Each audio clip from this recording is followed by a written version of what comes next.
नमस्कार साथियों, welcome to अपनी यूनिवर्सिटी। दोस्तों, कल आपका रिजल्ट आया, बहुत खुशी की बात है। आप सभी को सबसे पहले जो सिलेक्ट हुए हैं, जिनका प्रोविजनल लिस्ट में नाम आया है, आप सभी को अग्रिम शुभकामनाएं, बधाई हमारी तरफ से, हमारे पूरे अपनी यूनिवर्सिटी के परिवार की तरफ से। तो दोस्तों, आपने देखा होगा कि जब एक पड़ाव पर हम आ जाते हैं ज़िंदगी में, एक सफलता के पड़ाव पर आते हैं, तो हम उससे आगे हमें सोचना चाहिए और हम उससे आगे के जाने का सोचते भी हैं।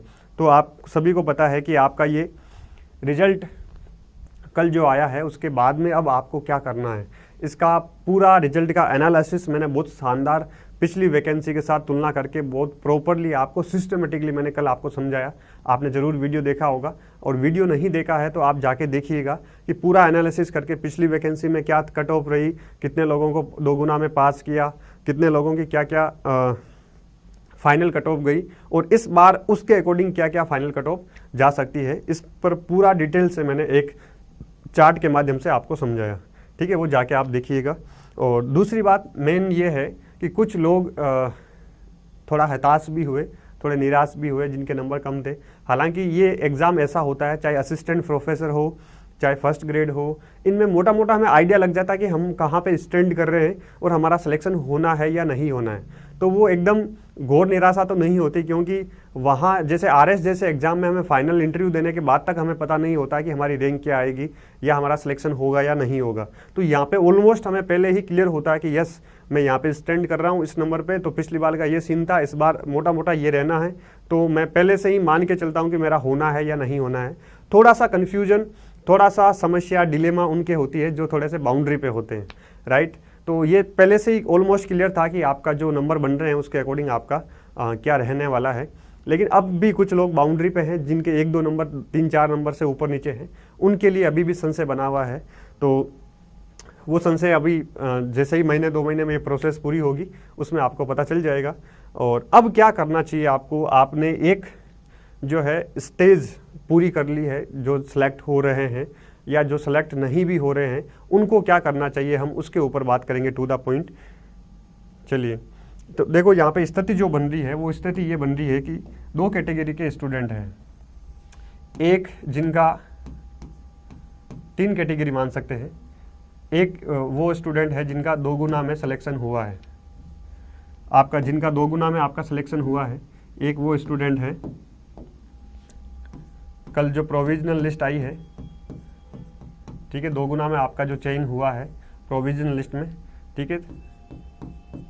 तो 2 गुना में भी अभी चयन के 2 तरीके के स्टूडेंट हैं। एक जिनको एक्सपेक्टेड कट ऑफ जो मैंने बताई है, अदर एजुकेटर ने जो बताई है, ज्योग्राफी के फील्ड में जो काम कर रहे हैं लंबे समय से, हम सब ने जो बताई है, उसके अकॉर्डिंग अगर हम देखें तो यहाँ पे एक जिनका चयन हो रहा है फाइनली, ठीक है, एक वो स्टूडेंट है जिनका चयन हो रहा है। एक वो स्टूडेंट है जिनका बाउंड्री से वो नीचे, जो बाउंड्री हमने बताई है उस बाउंड्री से नीचे है, जिनका 2 गुना में चयन तो हो गया है, लेकिन फाइनल अंतिम चयन क्या है, मुश्किल है। अंतिम चयन की स्थिति में वो नहीं है, ठीक है, अंतिम चयन की स्थिति में वो शामिल नहीं हो रहे। एक ऐसा स्टूडेंट है। दूसरा वो स्टूडेंट है जो टोटली क्या है, इसके 2 गुना की लिस्ट में शामिल नहीं है, जो 2 गुना प्रोविजनल लिस्ट आई है, इस लिस्ट में वो शामिल नहीं है।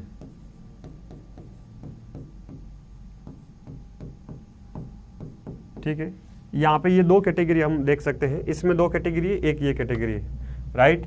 इसमें हम देख सकते हैं कि ये आपका फर्स्ट ग्रेड ज्योग्राफी का रिजल्ट के बारे में हम थोड़ा सा डिस्कशन कर रहे हैं कि हमें आगे किस प्रकार मूव ऑन करना है, आगे किस प्रकार हमें अपनी तैयारी को और आगे किस प्रकार ले जाना है, उसके ऊपर हम बात कर रहे हैं। तो यहाँ पे देखिए, जिनका चयन हो रहा है फर्स्ट लिस्ट में, सेकंड आने वाले फाइनल कट ऑफ में उनका सिलेक्शन हो रहा है, तो उन्होंने कुछ एक्स्ट्रा आपसे मेहनत की है, कुछ उन्होंने एक्स्ट्रा स्मार्ट स्टडी की है, कुछ तो आपसे अलग किया होगा, तब जाके वो इस नंबर पर पहुंचे हैं। कुछ अलग मेहनत की है, जो भी इन्होंने कुछ तो अलग किया है, कुछ आपसे एक्स्ट्रा किया है। देखो, मैं सीधा क्लियर कहता हूँ, यहाँ पे जो भी चयन हो रहा है, जिनका अंतिम चयन नहीं हो रहा है, 2 गुना लिस्ट में बाहर हो रहे हैं, या फिर बिल्कुल भी 2 गुनी लिस्ट में भी, आपको प्रोविजनल लिस्ट में भी नाम नहीं आया है, क्लियर कट कह रहा हूँ, कोई भी यहाँ पे इंटेलिजेंट नहीं है, कोई 1 2 3 4 को छोड़ के बाकी सब मेहनत वाले हैं, बाकी सब औसत एंड एवरेज स्टूडेंट है, सब मेहनत के ऊपर ये डिपेंड करता है। मेरा चयन हुआ, मैंने ये देखा है कि मैं बिल्कुल भी आज भी मुझे लगता है कि मेरी कोई इंटेलिजेंसी नहीं है, कोई हम मेरिटोरियस स्टूडेंट नहीं है, लेकिन मुझे ये लगता है कि मैंने मेहनत की और चयन हुआ, सिलेक्शन हुआ। और मैंने खूब सारे ऐसे स्टूडेंट को देखा है। मेरा दोस्त है हनुमान, जिसकी जो सेकंड ग्रेड भी रहा, ठीक है, HM भी रहा सेकंड, मतलब ये स्कूल में, और उसके बाद में फर्स्ट ग्रेड में all over Rajasthan second rank भी आई, उसके बाद में असिस्टेंट प्रोफेसर में 6ठी रैंक आई, उससे पहले 2-3 जॉब और की उसने। तो हनुमान जो पारी खेल के आया, हम तो कॉलेज मेट हैं, साथ में हैं, राइट। मैंने एक गुदड़ी के लाल में इंटरव्यू भी लिया, जाके देखिएगा, आपको एक मोटिवेशन मिलेगा कि किस प्रकार कोई औसत एंड एवरेज स्टूडेंट मेहनत के माध्यम से 0 से लेकर वो असिस्टेंट प्रोफेसर तक सीढ़ी बाई सीढ़ी चढ़ सकता है। ऐसा ही आपने आसूराम जी का देखा होगा इंटरव्यू। आसूराम जी देवासी जालोर के हैं, मेरे मित्र हैं, उनका भी मैंने इंटरव्यू किया, हम सब कॉलेज के साथी हैं। तो उनका भी फर्स्ट ग्रेड में चयन हुआ अच्छी खासी रैंक से, अब उनका असिस्टेंट प्रोफेसर में हुआ 11th रैंक से चयन। तो वो उन सब को आप देखोगे तो आपको लगेगा कि या तो ये तो औसत एंड एवरेज स्टूडेंट है, या आपको बिलो द एवरेज स्टूडेंट लगेंगे, ठीक है। क्यों? क्योंकि उन्होंने मेहनत की है, ठीक है। आप मुझे भी सुनेंगे तो आपको लगेगा कि सर मतलब बहुत ज़्यादा इंटेलिजेंट तो नहीं है, राइट। लेकिन आपको मैं ये दावे के साथ कह सकता हूँ कि आप अपनी मेहनत से, आप अपने हार्ड वर्क से जो टैलेंट है, जो मेरिटोरियस है, जो इंटेलिजेंट है, उसको आप बीट कर सकते हो आसानी से, राइट।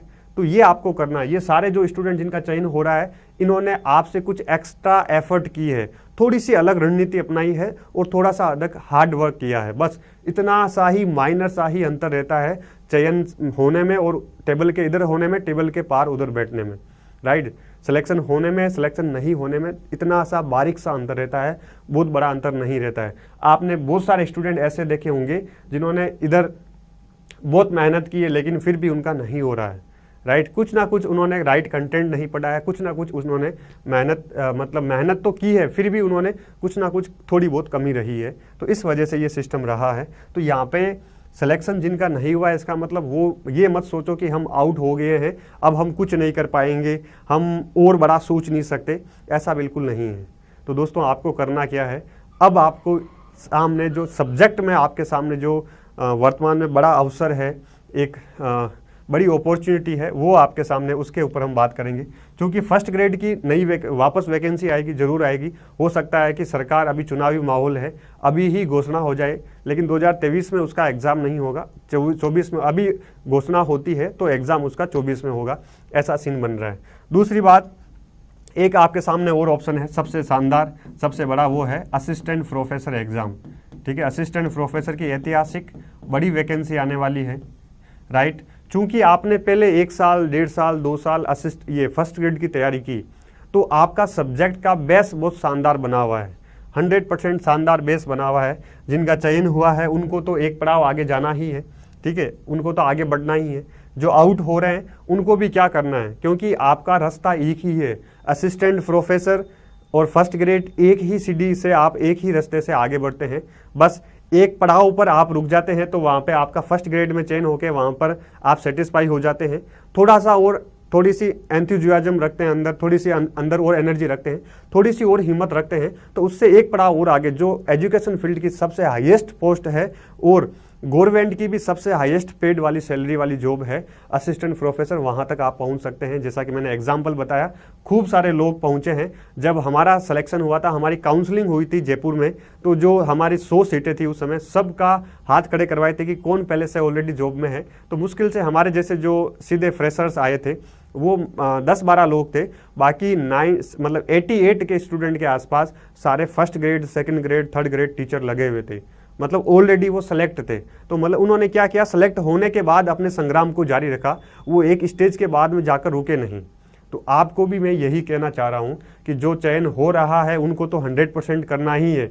उनको तो कॉलेज में जाने, ये स्कूल में जाने के बाद, जॉब लगने के बाद 10 दिन के अंदर ये महसूस हो जाएगा कि यार मुझे और तैयारी करनी चाहिए। तो आपको मान लो जॉब मिले, आपकी सारी प्रोसेस पूरी हो, पोस्टिंग मिले, उस दौरान आपके 4 से 5 महीने ये जो पीरियड होता है, इसको बोलते हैं कि ये जो पीरियड एक मिठाई बांटने वाला, ठीक है, माला पहनाने वाला पीरियड होता है, तो इसमें आपको पता नहीं चलता, आप जोश में होते हैं कि उस दौरान 5 महीने आप वेस्ट कर देते हैं, और 5-6 महीने में ये वैकेंसी होने वाली जो कि ऐतिहासिक है, इस बार सब्जेक्ट में 150 सीटें हैं। तो इस दौरान जो ये पीरियड है, इसमें आपने इसमें समय वेस्ट कर दिया तो आप इससे आउट हो जाएंगे, पीछे रह जाएंगे, राइट। वहीं जो स्टूडेंट जो थोड़ी हताशा में है, निराशा में है, सोचते हैं कि यार नहीं हुआ, लेकिन मैं कहता हूँ कि जो आपने तैयारी की है वही तैयारी आपकी आगे काम आने वाली है। थोड़ा सा उसको बूस्ट करना, थोड़ा बड़ा सोचना। सिलेबस इसका ज़रूर बड़ा है, सब्जेक्ट आपका वही है, सब्जेक्ट आपका वही है ज्योग्राफी। और मैं तो ये मानता हूँ कि असिस्टेंट प्रोफेसर आज फर्स्ट ग्रेड से भी आसान है। आसान इसलिए है क्योंकि जितना एफर्ट आप फर्स्ट ग्रेड के फर्स्ट पेपर में लगाएंगे जीके वाले में, जिसमें ओवरऑल इतना लंबा चौड़ा जीके है, इतना लंबा चौड़ा जीके है, इतना आप मेहनत करेंगे, उतनी ही मेहनत आपको क्या करनी है, उतनी ही मेहनत आप अगर असिस्टेंट प्रोफेसर का जो पेपर 3rd होता है, जिसमें केवल राजस्थान का जीके है, ठीक है, फर्स्ट ग्रेड की जीके की तुलना में बहुत छोटा है, इसमें हिस्ट्री, पॉलिटी, इंडियन, सारा इंडिया लेवल का आपको पढ़ना पड़ेगा फर्स्ट ग्रेड में, जबकि असिस्टेंट प्रोफेसर में आपको 3rd पेपर केवल राजस्थान का पढ़ना है, और वो ऑलरेडी आप पढ़ चुके हैं, ऑलरेडी वो आपका बहुत शानदार है। तो थोड़ा सा आपको एफर्ट बड़ा करना है, थोड़ा सा आपको सोच बड़ी करनी है, थोड़ा सा आपको नज़रिया बड़ा करना है। बस आपको ये सिलेबस देख के लगेगा कि यार फर्स्ट ग्रेड तो बहुत बच्चों वाला है, और ये जो असिस्टेंट प्रोफेसर ये तो लंबा चौड़ा सिलेबस है। सिलेबस देख के कभी भी डरना मत, मेहनत उतनी के उतनी है, मेहनत सेम बराबर है, लेकिन आपको मेंटली जो है आपको वो जंग जीतनी पड़ेगी। नेपोलियन बोनापार्ट कहता है कि युद्ध सबसे पहले मस्तिष्क में जीते जाते हैं, मैदान में बाद में जीते जाते हैं। तो ये जो आपकी लड़ाई है अगले कदम की असिस्टेंट प्रोफेसर की, वो आपको पहले मस्तिष्क में जीतना पड़ेगा, ये मानना पड़ेगा, ये सोचना पड़ेगा कि yes I can do it, मैं कर सकता हूँ। ये अगर माइंड में आपने बिठा लिया, आपने एक संकल्प ले लिया, तो आप कर पाएंगे। नहीं तो आपको डराने वाले इतने लोग होंगे कि आप तो दोगुना की लिस्ट में भी आप शामिल नहीं हो पाए, फर्स्ट ग्रेड में भी आप कुछ नहीं कर पाए, अब ज़िंदगी में आगे क्या करोगे। असिस्टेंट प्रोफेसर का सोचो ही मत, वो तो कोई अलग ग्रह से लोग आते हैं, उन्हीं का ही सिलेक्शन होता है। आपको खूब ऐसे लोग मिलेंगे, खूब ऐसे लोग मिलेंगे, डराएंगे, माहौल बनाएंगे। अगर उसके प्रभाव में आके आप डिसीजन ले लेते हैं तो आपका वही रुक जाएगा मामला। और मेरा ये कहना है, थोड़ा सा संकल्प बड़ा सोचकर आप लेते हैं तो असिस्टेंट प्रोफेसर में ही फर्स्ट ग्रेड की सारी ज्योग्राफी हाई लेवल की, एडवांस लेवल की आ जाती है। अगर ये ढंग से पढ़ते हैं तो आपका जो आने वाली फर्स्ट ग्रेड में मैं गारंटी लिख कर दे सकता हूँ, अगर ईमानदारी से, अगर अपना 100% देकर आप असिस्टेंट प्रोफेसर की तैयारी करते हैं, उसके सिलेबस को उस एडवांस 0 से एडवांस लेवल पर आप बढ़ते हैं, तो आपका फर्स्ट ग्रेड में 100% सिलेक्शन होगा। क्योंकि असिस्टेंट प्रोफेसर में भी हो सकता है, देखो सीटें हैं तो उसके अकॉर्डिंग मान लो कुछ कमियां रह जाए, नहीं हो तो आपने एफर्ट तो बड़ा किया ना, आपने एफर्ट बड़ा लगाया तो आपका यहाँ पे तो चेंज होगा ही होगा। मैं मेरा एग्जाम्पल देता हूँ, मैंने कई का एग्जाम्पल दिया है, हर बार दिया है कि हमने आईएएस का सपना देखा, दिल्ली में खूब तैयारी की, नहीं हुआ, ऑप्शनल ज्योग्राफी था, लेकिन वहाँ पे जो हमने मेहनत की, अपना 100% दिया, फिर भी नहीं हुआ, तो मन में एक संतुष्टि है कि चलो हम उसके लायक नहीं थे, लेकिन अपनी तरफ से हमने कोई कमी नहीं रखी, अपना ईमानदारी से 100% दिया, तो वो जो तैयारी थी वो तुरंत हमारी इधर काम आ गई असिस्टेंट प्रोफेसर में, और इधर सिलेक्शन हो गया। राइट, आप समझ रहे हैं। तो बहुत सारे स्टूडेंट ये भी सोचेंगे कि सर आपने तो आईएएस की तैयारी की, आप तो दिल्ली गए, कोई फ़र्क नहीं पड़ता है, लेकिन हमने मेहनत की, हमारे साथियों ने मेहनत की, हमारा पूरा ग्रुप हाई अच्छी पोस्टों पर सिलेक्ट हुआ। आप हमारा जो सत्यमेव जयते ग्रुप है हमारी कॉलेज का, किसी को भी जाके देख लीजिए, दलवीर भाई साहब जो हमारे हैं, उनका फर्स्ट रैंक आई है इस बार, पिछली बार उनका चयन नहीं हुआ असिस्टेंट प्रोफेसर में, वो लगे रहे, वो निरंतरता रखी उन्होंने, और इस बार जो पिछली वैकेंसी हमारे साथ उनका सिलेक्शन नहीं हुआ, और अगली बार में पूरे राजस्थान टॉप किया, उनकी फर्स्ट रैंक आई। क्यों आई?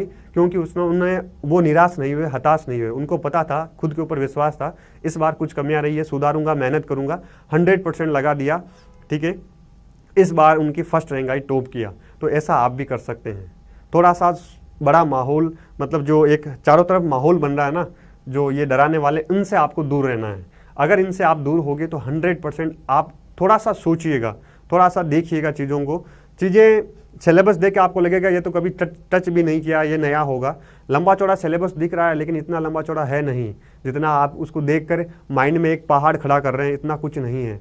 तो थोड़ी सी आप मेहनत करेंगे, थोड़े से अपने आप को बूस्ट करेंगे। जिनका चयन हुआ है चयन होने के बाद अधिकतर लोग क्या है, मस्ती मौज में लग जाते हैं, थोड़ी सी दुनियादारी में लग जाते हैं, तो वो वहीं रुक जाते हैं, वो आगे बढ़ नहीं पाते हैं। और मैं हमेशा कहता हूँ कि सफलता जो है सटीक, मतलब सफलता जो है हमेशा अस्थायी होती है, सफलता कभी स्थायी नहीं होती है। एक टाइम के बाद में आपको लगने लगता है कि यार ये क्या लाइफ है, मुझे और मेहनत करनी चाहिए थी, मैं और आगे जा सकता था, ठीक है। वो जो है रिग्रेट आपको फील नहीं हो, इसलिए अभी से लग जाना। जो रिजल्ट आ गया है वो होता रहेगा, प्रोसेस चलती रहेगी, आप अपना काम करो, आप केवल असिस्टेंट प्रोफेसर में लग जाइए।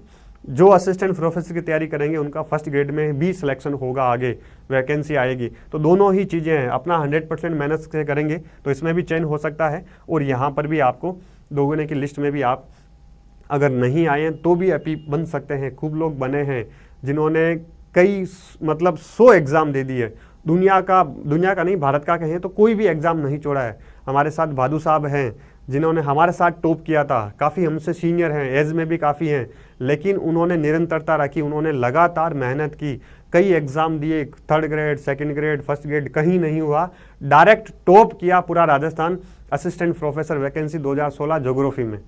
तो ऐसे सारे एग्जाम्पल हमारे सामने हैं।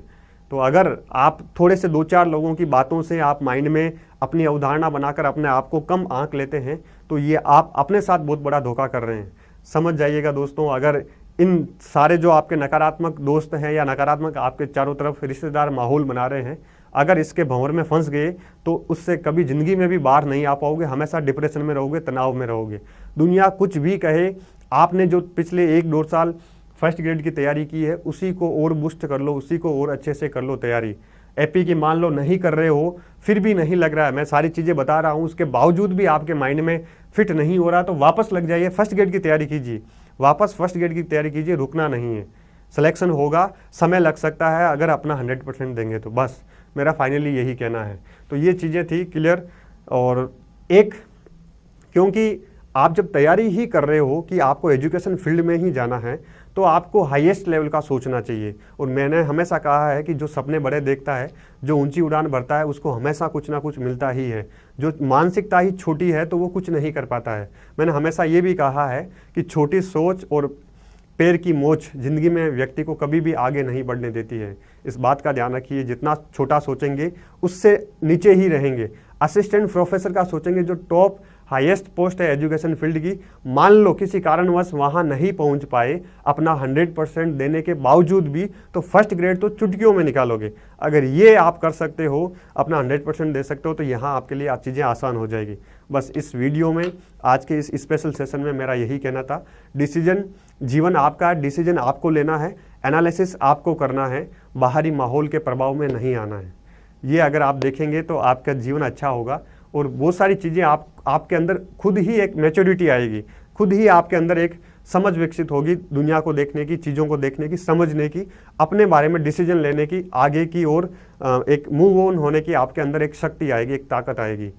मेरे जो आदर्श हैं, मेरे गुरु रहे हैं अपने, जो जितेंद्र जी सोनी हैं, जो अभी जिला कलेक्टर नागौर थे, अभी जिला कलेक्टर अलवर हैं, वो कहते हैं कि ए दरिया तेरा बूंद भर भी एहसान नहीं है मुझ पर, हमने जब भी पानी पिया है इन पहाड़ों का सीना चीर कर पिया है। तो दोस्तों, आपको भी इन पहाड़ों का पानी सीना चीर कर पीना है। ये सीना चीरने का मतलब यही है, आपको मेहनत करनी है, आप मेहनत करके आपको कुआं खोद कर पानी पीना है, ठीक है। अगर इस तरह की आप मेहनत करेंगे तो ज़रूर आप में ज़िंदगी में आपका एक तजुर्बा ही अलग होगा, आपका ज़िंदगी में तजुर्बा ही अलग होगा, आपका व्यक्तित्व, आपका जो पर्सनैलिटी है वो पूरी अलग होगी, डिफरेंट दिखेगी लोगों से। तो ये मेहनत आपको करनी है। मेरा एक स्टूडेंट है प्रताप सिंह भाटी, उसने एक वो कविता लिखता है, वो मुझे भेजता रहता है। उसने एक कविता लिखी थी, आलस का आंचल छोड़ परिश्रम की प्यास बुझानी है, अब निरंतरता की नींव पर लिखनी एक कहानी है। तो दोस्तों, जो आप पहले कर रहे थे उसी को आप कंटिन्यू रखें, उसी को आप निरंतर रखें। ये निरंतरता ही आपकी कहानी लिखेगी और आप उस पर सफल होंगे। और जो समय है, अगर उस समय को आप नहीं समझ पाते हैं, जो समय की नजाकत को समय पर नहीं समझ पाता है, वो दुनिया से बहुत पीछे रह जाता है। इतना भयंकर कंपटीशन है, उसमें आपको राइट समय, राइट टाइम पर राइट डिसीजन लेना ही पड़ेगा। अगर राइट टाइम पर राइट डिसीजन नहीं लेंगे तो आप राइट टाइम पर, राइट प्लेस पर, राइट जगह पर आप नहीं पहुंच पाएंगे, इसको समझना पड़ेगा। तो जो समय का चक्र है उस पहिए पर सवार होके आपको सफलता का विजय रथ हासिल करना है। इस बात को ध्यान में रखते हुए आज के लिए इतना ही। Wish you all the very best. जो मैंने बातें बताई है उसका पूरा आपको ध्यान रखना है। हमेशा जो आपके चारों ओर नेगेटिव माहौल है, जितना उससे दूर रहेंगे उतना ही जीवन में आप आगे बढ़ पाएंगे। बस इस बात को आप ज़रूर समझिएगा और डिसीजन हमेशा खुद का लीजिएगा बस, ठीक है। जो भी ये स्टूडेंट जो बाहर आउट हुए हैं, कभी भी किसी भी रूप में अपने आप को कम मत आंको। जिस दिन आपने ये तो कुछ नहीं है, ये तो बहुत छोटी है सफलता है, बहुत छोटी है ज़िंदगी में, बहुत छोटी, बहुत सूक्ष्म माइनर असफलता है, अगर इसमें ऐसी असफलताओं में ही अपने आप को आपने नीचा आंक लिया, कम आंक लिया, तो आप जीवन में कभी भी ऊपर उठ ही नहीं पाएंगे। हमेशा तनाव में रहेंगे, हमेशा डिप्रेस्ड रहेंगे, हमेशा अपने आप को ऐसे आइसोलेटेड महसूस करेंगे। जीवन में कभी भी आपका सेल्फ कॉन्फिडेंस नहीं आएगा। तो इस बात का आपको ध्यान रखना है। इसके लिए जो स्टूडेंट नए हैं, काफ़ी स्टूडेंट ने तो ज्वाइन कर लिया है, जो स्टूडेंट नए हैं उनके लिए बता दूं कि ज्योग्राफी का एकमात्र one and only dedicated batch, live classes, पूरा नया बैच, कोई भी पुरानी क्लासेस नहीं है, सारा नया बैच अभी चल रहा है। इसको आप ज्वाइन कर सकते हैं। अगर जिनको लगता है कि हम इतना लंबा चौड़ा सिलेबस है कैसे करेंगे, तो हम अकेले नहीं कर पाएंगे, तो मेरी गाइडेंस में ये पूरा बैच चल रहा है, इसको आप ज्वाइन कर सकते हैं। इसकी सारी डिटेल आपको इस नंबर पर दी गई है, सारी डिटेल आपको इस नंबर पर दी गई है। कुछ स्टूडेंट ये भी सोचेंगे कि सर ने ये सारी चीज़ें बताकर अपनी मार्केटिंग की। देखो, जो मैं पढ़ा रहा हूँ, जो मैं कर रहा हूँ, वो एक ऐसा है कि जो असिस्टेंट प्रोफेसर में आप किसी के पास भी चले जाइए, कोई सा भी एजुकेटर उठा के देख लीजिए, जो मैं असिस्टेंट प्रोफेसर के लिए कर रहा हूँ वो आपको कहीं नहीं मिलेगा। और इसलिए चूंकि पढ़ाना है, पढ़ा रहे हैं, तो उसका आप तक पहुँचने का जरिया हमारा यूट्यूब ही है, तो वहाँ तक तो आपसे इसके माध्यम से ही पहुँचेंगे। तो कुछ सोचने वाले अलग अलग स्टूडेंट कई तरह की चीज़ें सोचते हैं, ठीक है। तो मार्केट में लोग तो अखबारों में बड़े बड़े होर्डिंग देते हैं, हम तो केवल यहाँ पे यूट्यूब पे बताते हैं। बड़ी बड़ी कोचिंग है जिनको आप बहुत महान लोग मानते हैं, बड़े धर्मवीर ज्ञानी और दिखाते हैं, ठीक है। तो वो उनका तो एड अखबारों में बड़े बड़े लेवल पर आता है, तो हम तो यहाँ पर ही चीज़ें आपको बताएंगे। तो कई तरह के स्टूडेंट कमेंट करते हैं, ऐसे भी हम भी उनको सीरियस नहीं लेते हैं। इसलिए मैं कह रहा हूँ कि आपके चारों तरफ भी बहुत तरह के लोग होंगे, तरह तरह की बातें कहेंगे, उनको आपको सीरियस नहीं लेना है, राइट। ये सारे कोर्स के फीचर्स रहेंगे। अभी हमने जो फर्स्ट ग्रेड का रिजल्ट आया है, इस खुशी में और इस उपलक्ष्य में हमने 3 दिन के लिए 10% ऑफ रखा है। सारी डिटेल बेच के आपको अपनी यूनिवर्सिटी ऐप डाउनलोड करना है। नाम वापस बोल रहा हूँ, अपनी यूनिवर्सिटी ऐप डाउनलोड करोगे तो आपको ये लोगो दिख जाएगा। इस लोगो को आप डाउनलोड करके और पूरी डिटेल आप जान सकते हैं। डेमो क्लासेस यूट्यूब पर भी मैंने ले रखी है, आपको ऐप पर भी मिल जाएगी, सारी कोर्स की डिटेल मिल जाएगी। फिर भी आपकी कोई क्यूरीज है तो आप इन दोनों नंबरों पर कभी भी कॉल कर सकते हैं, व्हाट्सअप मैसेज कर सकते हैं, सारी डिटेल आपको बता देंगे। इसके साथ में पेपर 3 का भी हमने सुनील सर और हमने दोनों ने मिलकर शानदार एक्सक्लूसिव एक डेडिकेटेड बैच सुपर 100 के नाम से स्टार्ट किया हुआ है, जिसका असिस्टेंट प्रोफेसर बैच में हमने इसको इंग्लिश मीडियम में भी स्टार्ट कर दिया है, हिंदी मीडियम में ऑलरेडी पहले से चल रहा है। अभी ज़्यादा समय नहीं हुआ है, जितना जल्दी ज्वाइन करेंगे उतना ही आप लोगों से आगे बढ़ पाएंगे। बस मेरा यही कहना था। तो आज के लिए इतना ही, रुकना नहीं है दोस्तों, वापस बोल रहा हूँ, आलस का आंचल छोड़ परिश्रम की प्यास बुझानी है, निरंतरता की नींव पर लिखनी एक कहानी है। दोस्तों, माउंटेन दे मांझी की आपने मूवी देखी होगी, आपको मांझी बनना है, जीवन में मांझी बन जाओ। जितना मांझी बनेंगे उतना ही जीवन में आगे जाएंगे। मेहनत तो करनी पड़ेगी, तपना तो पड़ेगा, त्याग तो करना पड़ेगा। बस यही फाइनली निष्कर्ष है, कंक्लूजन है। सफलता का कोई शॉर्टकट नहीं होता है। तो धैर्य के साथ, पेशेंस के साथ, परीक्षा जो होती है वो पेशेंस की परीक्षा होती है। जितना आप धैर्य रखेंगे उतना ही जीवन में और आगे जाएंगे।